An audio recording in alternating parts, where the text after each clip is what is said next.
안녕하세요. 김영광 목사입니다.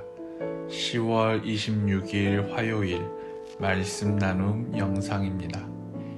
오늘 함께 나눌 말씀은 에베소서 1장 17절에서 18절 말씀입니다. 에베소서 1장 17절에서 18절 말씀입니다.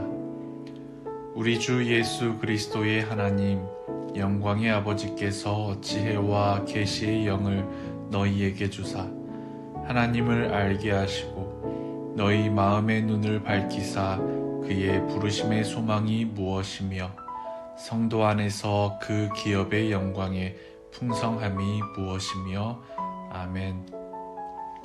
어떤 일에 대해 잘 모르거나 헷갈리는 것이 있을 때 어리석은 사람은 혼자서 고민하거나 무엇을 해야 할지 모르겠다는 이유로 해야 할 것을 내버려 두기도 합니다.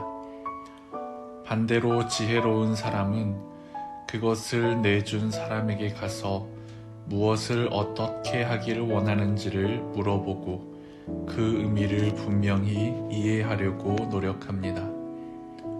때때로 부름받은 그리스도인이라 할지라도 하나님을 위해서 무엇을 해야 할지 또는 하나님께서 어떤 목적으로 나를 부르셨는지를 잘 모르는 경우가 많습니다.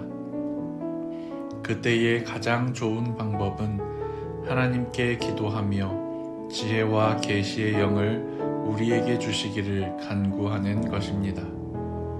우리 마음으로 하나님의 마음을 온전히 알기 힘들기에 우리는 하나님께서 부어주시는 지혜와 계시의 영을 통하여 하나님께서 나를 그리스도인으로 부르신 이유가 무엇인지 우리 안에서 어떻게 하나님의 영광을 드러낼 수 있을지를 깨달을 수 있습니다.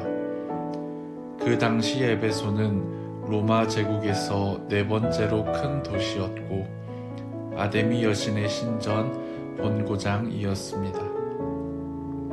바울 시대의 에베소는 항구에 배가 다닐 수 없게 되면서 무역 중심지의 위치를 상실했고 아데미 숭배만이 그 도시의 경제적 생존 수단이 되었습니다.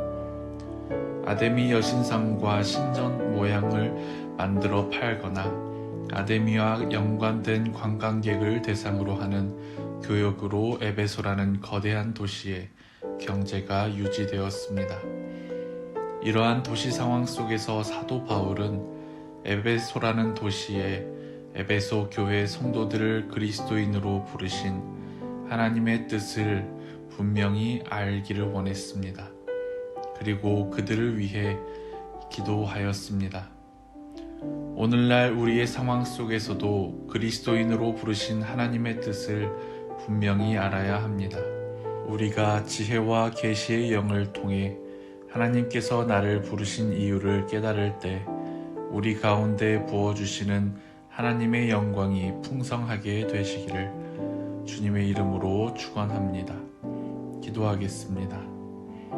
우리를 거룩한 백성으로 부르신 하나님, 우리가 기도할 때에 우리 가운데 지혜와 계시의 영을 부어주셔서 우리로 하여금 주님의 뜻을 알게 하여 주옵소서.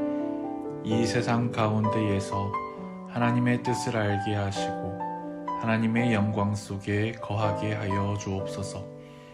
그리하여 하나님의 영광이 이 땅 가운데에서도 밝게 빛나는 데에 쓰임받는 일꾼이 되게 하여 주옵소서. 늘 우리를 인도하시는 예수 그리스도 이름으로 기도드립니다. 아멘.